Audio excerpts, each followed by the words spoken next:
చూడండి మా ఆయన దొంగలాగా వస్తాడు. కోనికా హాయ్.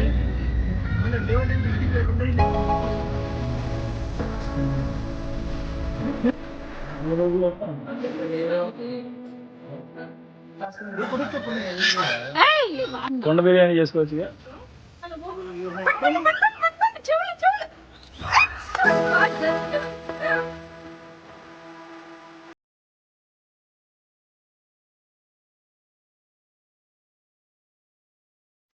ఈరోజు సండే ఎర్లీ మార్నింగ్ లేచాను, ఎందుకంటే మా ఇంటికి గెస్ట్లు వస్తున్నారు. వాళ్ళ కోసం చికెన్ బిర్యానీ రెడీ చేస్తున్నాను. ఇది ఆల్రెడీ ఇవి నైట్ మ్యారినేట్ చేసి పెట్టుకున్నాను. సో మార్నింగ్ లేచేసరికి నాకు ఈజీగా అయిపోతాయి. ఇవేమో ప్రాన్స్ ఆయిల్లో ఫ్రై చేసి పెట్టాను, ఇంకా కొంచెం ఉంది. బాస్మతి రైస్ బిర్యానీలోకి కడిగి నానబెట్టుకొని ఉంచాను. కర్రీ ఉడికిన తర్వాత రైస్ అందులో వేయడానికి. ఇదేమో పప్పు కలియా ఉడుకుతుంది. కలియా చూడండి ఎంత గ్రేవీ వచ్చిందో. కలియాలోకి ఇది పప్పు.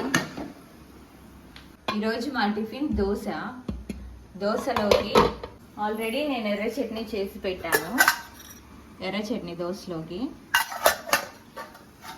అండ్ వీటితో పాటు చికెన్ పకోడీ వేయడానికి ఆల్రెడీ మ్యారినేట్ చేసి ఫ్రిడ్జ్లో పెట్టేశాను. చికెన్ పకోడీ వేయాలి.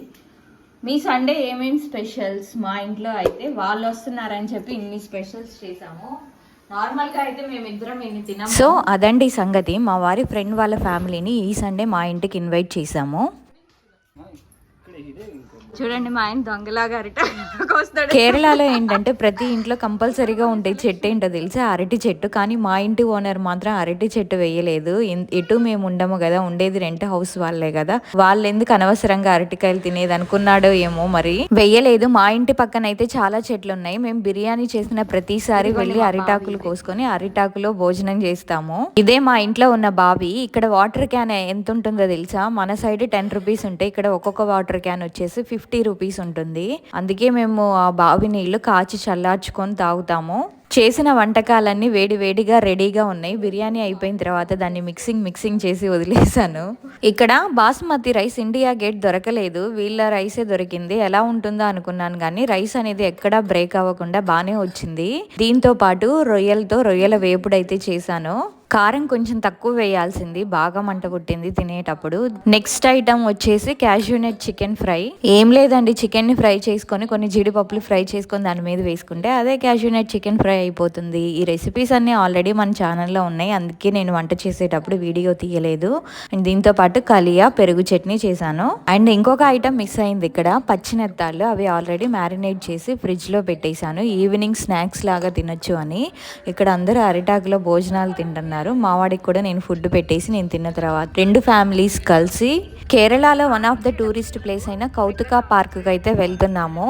మేము స్టార్ట్ అయినప్పటికే చిన్న చినుకులు పడుతున్నాయి. మధ్యలో వచ్చేటప్పటికి వర్షం చాలా పెద్దదయ్యింది.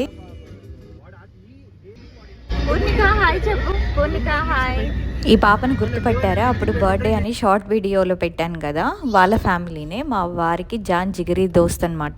ఈ లొకేషన్ చూస్తుంటే మీకు ఎలా అనిపిస్తుందో తెలియట్లేదులే కానీ మేము వెళ్ళేటప్పుడు అయితే ఒక అడవిలో వెళ్తున్న ఫీలింగ్ అయితే వచ్చింది మాకు.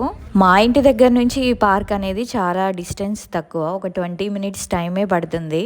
నేను ఇక్కడికి రాకముందు ఆల్రెడీ మా వారు ఈ పార్క్కి వెళ్ళి విజిట్ చేసి ఇప్పుడు మమ్మల్ని తీసుకెళ్తున్నారు. మేము వెళ్ళేటప్పుడు దారిలో ఒక ఇల్లు కనిపించింది, చూసారా? ఇల్లు అయితే చాలా బాగుంది. ఇలాంటి ఇల్లు చూసినప్పుడు నాకు డౌట్ వచ్చింది, ఇంత పెద్ద ఇంట్లో ఎలా ఉంటారు?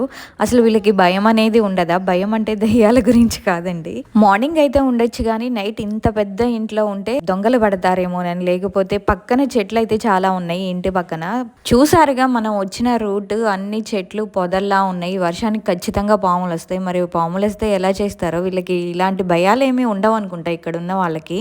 వచ్చేసాము. ఇదే కౌతుకా పార్క్. చూడ్డానికి ఇల్లులా ఉంది కదా, దీని పక్కనే ఒక పార్క్ లా ఉంటుంది. ప్రెసెంట్ అయితే వర్షం పడుతుండడం వల్ల మీరంత కంఫర్ట్ గా ఫీల్ అవ్వలేరు లోపలికి వెళ్తే అని. వర్షం తగ్గిన తర్వాత రమ్మని చెప్పారు. వర్షం తగ్గేలోపు కార్లో అటు ఇటు రౌండ్స్ వేస్తున్నాము. మధ్యలో ఈ సీనరీ బాగుందని కార్ ఆపి వీడియో తీస్తున్నాను నేను.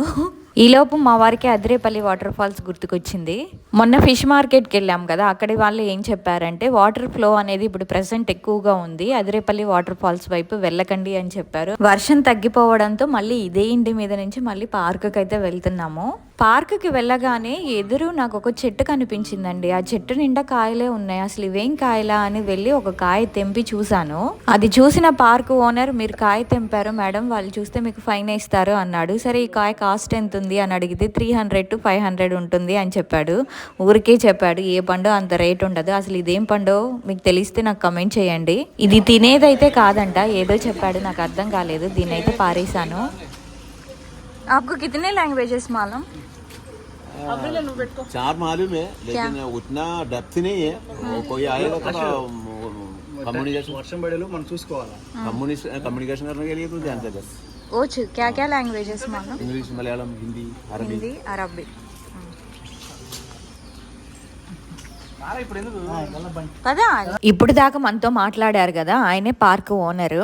ఇక్కడికి చాలా మంది టూరిస్టులు వస్తూ ఉంటారు కదా, వాళ్ళతో కమ్యూనికేట్ చేయడానికి ఆయనకి 4 లాంగ్వేజెస్ తెలుసంట, మలయాళం, హిందీ, ఇంగ్లీష్, అరబ్బీ అని చెప్పారు. దీని ఎంట్రీ ఫీ వచ్చేసి పర్సన్ కి 100 రూపీస్, బిలో 5 years పిల్లలకి ఫ్రీ టికెట్ అనమాట. అండ్ ఇంకొక థింగ్ ఏంటంటే ఇది మ్యాన్ మేడ్ పార్క్. ఆయన ఇలా ఒక ఎకరం తీసుకొని ఇందులో పక్షుల్ని, కుందేల్ని పెట్టి టూరిస్ట్ ప్లేస్ గా చేశాడు. कौदुगा पार्क, इसका नाम मैंने देखा कि कमाल की समथिंग मार्वलस और innovative. That's kaudugam. Kaudugam means something marvellous और इनोवेटिव.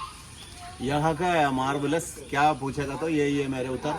ये तो ये जो कुछ आप लोग देखने को जा रहे हैं ना, इसका designing, construction, maintenance, guidance, marketing, everything is done by myself. Then especially it is a man-made ecosystem where all the birds, animals, they are free. Just like they are living in a forest. ఈయన ఏం చెప్తున్నాడంటే అసలు కౌతుకం అని ఎందుకు పెట్టారంటే, కౌతుక అంటే something marvellous అని అర్థం వస్తుందంట, అంటే అద్భుతమైనది అని. ఇందులో ఉన్న పావురాలు, కుందేలు అనేవి ఫ్రీగా వదిలేస్తారంట, దానివల్ల వీటికి అడవిలో ఉంటున్న ఫీలింగ్ అయితే వస్తుందని చెప్పారు. దీని కన్స్ట్రక్షన్, గైడెన్స్, మెయింటెనెన్స్ అంతా నేనే చేస్తానని చెప్పారు. ఎక్కడి నుంచి స్టార్ట్ అయ్యి ఎటు నుంచి రావాలని చెప్తున్నారు. Here on the way you will get to the boards English, Malayalam, new Malayalam. Then you will get to English, the short details. Walking trees, walking bamboo. You know the walking tree, walking bamboo. Suppose a bamboo is situating one side and we tilted the head of the bamboo, inserted another side, it is germinated as another stem bottom and next. Walking బాంబో tree ఉందంట లోపల, దాని గురించి చెప్తున్నాడు. ఏం లేదు, మనం ఎలా నడుస్తామో tree కూడా అలాగే నడుస్తుంది. అక్క ఏం చెప్తున్నావు, చెట్టు ఎక్కడైనా నడుస్తుందా అని అడుగుతారేమో. నడవడం అంటే మనలాగా నడుచుకుంటూ వెళ్ళిపోదు, దాని రూట్స్ అనేవి మనుషుల్లాగా కాళ్ళు పెట్టిద్ది అని. ఈ సెటప్ అంతా చూస్తుంటే నాకేమనిపిస్తుందంటే, చిన్నప్పుడు టీవీలో మాయాద్వీపం కిడ్స్ రియాలిటీ షో అని ప్రోగ్రామ్ వచ్చేది, సేమ్ అలాగే ఉంది సెటప్. నిజంగా పార్కుకు వచ్చినట్టు లేదు, ఏదో అడవిలో ఉన్నట్టే అనిపించింది. పడిపోతే నీకు ఈత వచ్చు కాసి, నేను కాపాడవా? తింటాయా? జాగ్రత్త.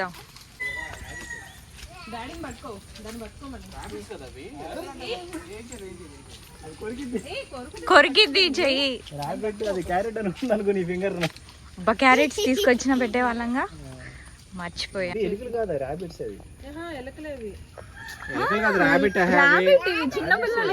ఇక్కడ ర్యాబిట్స్ ఉంటాయని తెలుసు, అందుకే వచ్చేటప్పుడు ఇంటి దగ్గర నుంచి క్యారెట్లు తెచ్చి పెట్టాలనుకున్నాము, కానీ హడావుడిలో మర్చిపోయి వచ్చాము. అందుకే అక్కడ ఉన్న ఆకులు తెంపి పెడుతున్నాము. చూడండి ఎంత క్యూట్ గా తింటుందో. ఇది ఎంత క్యూట్ గా తింటుందో మా పూర్ణిక కూడా అంతే క్యూట్ గా తినిపిస్తుంది కదా. పూర్ణిక కార్లో ఎక్కిన దగ్గర నుంచి ఒకటే గోల, నాకు ర్యాబిట్ కావాలి, ర్యాబిట్ కావాలి అని. ఈయన చెప్పినట్టు కొన్ని ర్యాబిట్స్ బోన్ లో ఉన్నాయి, కొన్ని ర్యాబిట్స్ ఏమో తిరుగుతూ ఉన్నాయి. మామూలు బ్రిడ్జ్ కాదండి, బొంగులతో వేసిన బ్రిడ్జ్. చూసారు ఎంత స్ట్రాంగ్ గా ఉందో.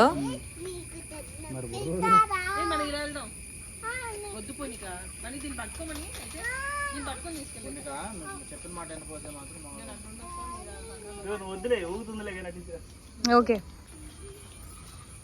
బోర్లో నుంచి వచ్చినట్టయితే ఇలా వచ్చేవాళ్ళ, ఇక్కడ ఎక్కేవాడు. అదే మంజు మహల్ బాయ్స్ లో కేవలం చూడు.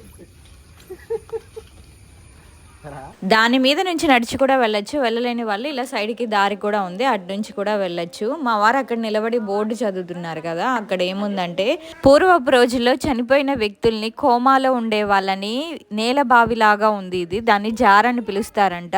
ఇందులో ఉంచి వాటి మీద స్టోన్స్ పెట్టేవారంట, తర్వాత వీటిని నన్నన్ గడి అంటారంట. ఇక్కడ బోర్డు మీద రాసుంది. ఇప్పుడు దాకా ఈ బోర్డు అను చదివింది. ఇదిగోండి ఈ బావిలోనే వేసేవాళ్ళంట. ఇంకొంచెం ముందుకెళ్తే దూరంగా మట్టి కుండలు అరేంజ్ చేసి కనిపిస్తున్నాయి కదా, అది కొలను. అందులో గోల్డ్ ఫిష్తో పాటు రకరకాల చేపలు ఉన్నాయి. అండ్ ఇటువైపు వచ్చేసి ఒక కేవ్ లాగా పెట్టారు. చూడ్డానికి మండపంలా వేసింది కదా, దాని కింద ఎర్ర లైట్ వెలుగుతూ కనిపిస్తుంది. అది గుహ అన్నమాట. అందులో నుంచి వెళ్ళి బయటికి రావడం ఏముండదు లోపల, జస్ట్ అటు నుంచి వెళ్ళి ఇటు రావడమే. చెప్పాను కదా అంతా మాయాద్వీపంలా ఉంటుందని, మనకు ఆ ఫీలింగ్ రావడం కోసం అలా పెట్టారు తప్ప లోపల భయపడేంతగా ఏముండదు. ఇప్పుడు ఆ కొలను దగ్గరికే వెళ్తున్నాము. ఆ ఎర్రగా ఉన్నాయి కదా పైన పెట్టి, అవన్నీ మట్టి కుండలు అనమాట. ఇలా చూడు, నీ ఫోటో తీస్తాను నీకు. ఇటు చూడు పూనిక, పూనిక ఇటు చూడు, ఫోటో తీస్తాను. ఇటు పూర్ణిక, ఇటు చూడు, మంచి ఎక్స్ప్రెషన్. ఇటు తిరుగు, ఫిషెస్ తీస్తా. చూడు, కొండ బిర్యానీ చేసుకోవచ్చు. వచ్చిందా తీయంగా, బాగుంది. త్రిశూల వ్యూహం, అరే త్రిశూల వ్యూహం. నువ్వు అట్టించరా ఇతరులు ఇవ్వండి, నేను ఇక్కడ పట్టుకుంటా.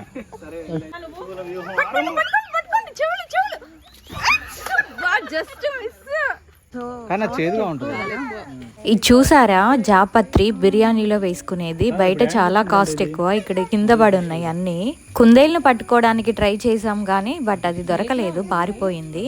అండ్ ఇంకా కొన్ని చేపలతో పాటు ఇక్కడ స్టార్టింగ్ లో చెప్పాను కదా వాకింగ్ బ్యాంబూ ట్రీ అని, ఇదిగోండి ఇదే మనిషిలాగా నడుస్తుంది. అంటే దాని రూట్స్ 4 పిల్లర్స్ లాగా 4 డైరెక్షన్స్ తో ఒక చోట నుండి ఇంకో చోటకి నడుస్తుంది అన్నమాట. ఇక్కడ ఈ సెటప్ చూసారా, పూర్వకాలంలో జంతువుల బారి నుండి కాపాడుకోవడానికి నైట్ నిద్రపోయేటప్పుడు పైకెక్కి పడుకునేవారు.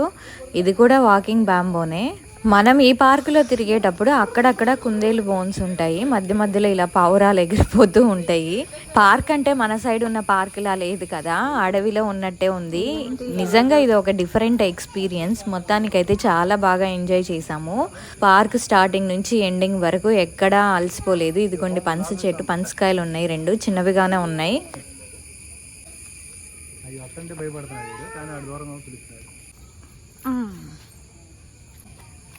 అరే నాగేశం పుట్ట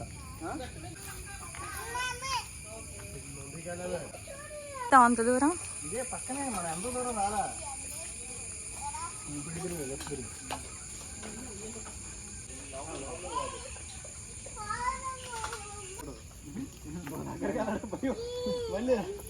భయంతో ఎక్కువసేపు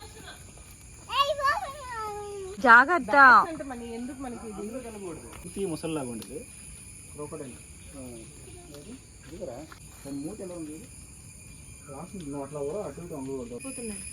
దీని లోపల ఉన్న ఫిష్ చూసారా ఎంత పెద్దదిగా ఉందో. దీని వెయిట్ 180 kgs, 12 feet లాంగ్, అప్రాక్సిమేట్గా గ్రో అవుతుందని రాసింది ఇక్కడ బోర్డు మీద. ఇవి దగ్గరికి వెళ్ళకూడదండి, దూరం నుంచే చూడాలి. ఇవి ఎలిగేటర్ ఫిషెస్, దగ్గరికి వెళ్తే కరుస్తాయి. మొత్తానికి అంతా తిరిగి చూసాము పార్క్. బాతులతోనే మొదలుపెట్టి మళ్ళీ బాతులతోనే ఎండ్ చేస్తున్నాము. అదే ఉంది. సెల్ఫీ తీసుకుందామా? అసలు భలే ఉంది, ఎంత ఫ్రెష్ గా ఉంది ఆకు. పార్కు నుంచి తిరిగి వచ్చేటప్పుడు దారిలో తాటి ముంజలు అయితే కనిపించినాయి. తాటి ముంజలు మన సైడ్ లాగా కాదండి, చాలా కాస్ట్ ఎక్కువ. అందులోనూ ఇది సీజనింగ్ టైం కాదు కదా.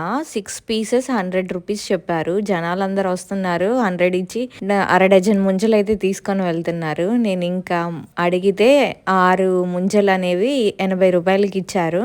ముందే కొన్ని ముంజలు అయితే తీసి 4-5 కవర్లలో వేసి ఉంచారు. కాకపోతే అవేంటంటే మా వాళ్ళకి నచ్చలేదు, కొన్ని ముద్రగా ఉన్నాయి, అందుకే దిగి అప్పటికప్పుడు కొట్టిస్తున్నాము. ఈ ముంజలైతే తీసుకొని ఇంకా ఇంటికి వచ్చేసాము. వెళ్ళేటప్పుడు పూర్ణిక ఎంత గోల చేసిందంటే నేను వెళ్ళను ఇక్కడే ఉంటానని చాలా గోల చేసింది. సరే మేము వెళ్తున్నామని వాళ్ళు కార్ స్టార్ట్ చేస్తే సరే నా చెప్పులు ఉన్నాయి అందులో బయటేసి వెళ్ళండి అంది. మళ్ళీ నెక్స్ట్ వీక్ వస్తాంలే అని చెప్పి పంపించాము. ఇది మా బాబు కోసం వాళ్ళు తెచ్చిన బట్టలు, వీటితో పాటు కొన్ని స్వీట్స్ తీసుకొచ్చారు. మొత్తం 2 పెయిర్స్ తెచ్చారు. ఒక డ్రెస్ ఏమో RRR డ్రెస్, ఒకటేమో నార్మల్‌ది. ఈ సండే అయితే నాకు అస్సలు టైమే తెలియలేదు. టైం అంతా చాలా ఫాస్ట్‌గా అయిపోయినట్టుంది. ఇంతేనండి ఈరోజు వ్లాగ్ వచ్చేసి. వీడియో నచ్చితే తప్పకుండా ఒక లైక్ చేయండి. నా ఛానల్‌ని సబ్స్క్రైబ్ చేసుకోండి.